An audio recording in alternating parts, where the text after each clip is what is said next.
చిన్న గ్రామంలో ఆర్యన్ అనే చిన్నాడు ఉండేవాడు. అతనికి గాలిపటాలు ఎగరవేయడం అంటే చాలా ఇష్టం. తన దగ్గర ఒక అందమైన ఎర్ర గాలిపటం ఉండేది. ప్రతిరోజు సాయంత్రం పంట పొలాలకు వెళ్ళి దాన్ని ఎగరవేస్తూ ఆనందించేవాడు. ఒకరోజు గాలి బలంగా వీచింది.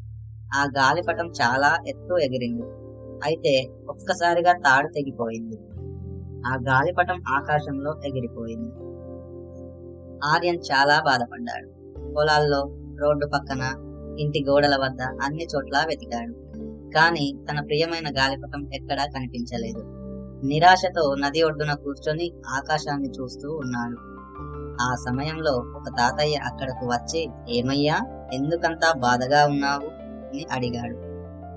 ఆర్యన్ బాధతో అన్నాడు, "నా గాలిపటం పోయింది తాతయ్య. దాన్ని ఎంతో కష్టపడి తయారు చేసుకున్నాను."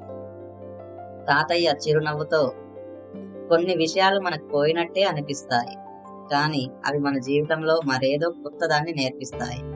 నాతో రా" అని చెప్పాడు. తాతయ్య తన ఇంటికి తీసుకువెళ్ళి కొన్ని కర్ర పుల్లలు, తాడ్లు, రంగురంగుల కాగితాలు ఇచ్చాడు.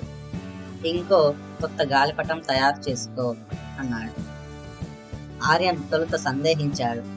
కానీ కొన్ని రోజుల తర్వాత కొత్త, ఇంకా గొప్ప గాలిపటం తయారు చేశాడు. అది మరింత బలంగా, ఇంకా ఎక్కువ ఎత్తుకు ఎగిరింది.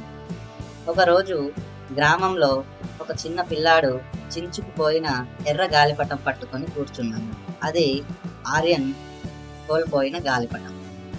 ఆ చిన్నోడు దాన్ని సరిదిద్దడానికి ప్రయత్నిస్తూ ఉన్నాడు. అప్పుడు ఆర్యన్ అక్కడికి అనుకోకుండా వచ్చాడు.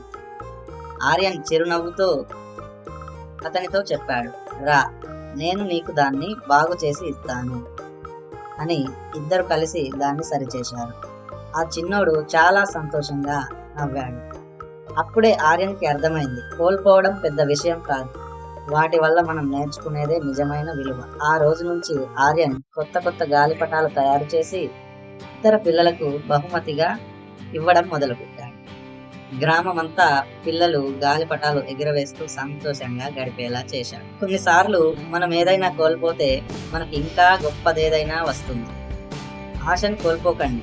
ఎప్పుడూ ఇతరులకు సహాయం చేయండి. అది తప్పకుండా మీకు మంచి చేస్తుంది.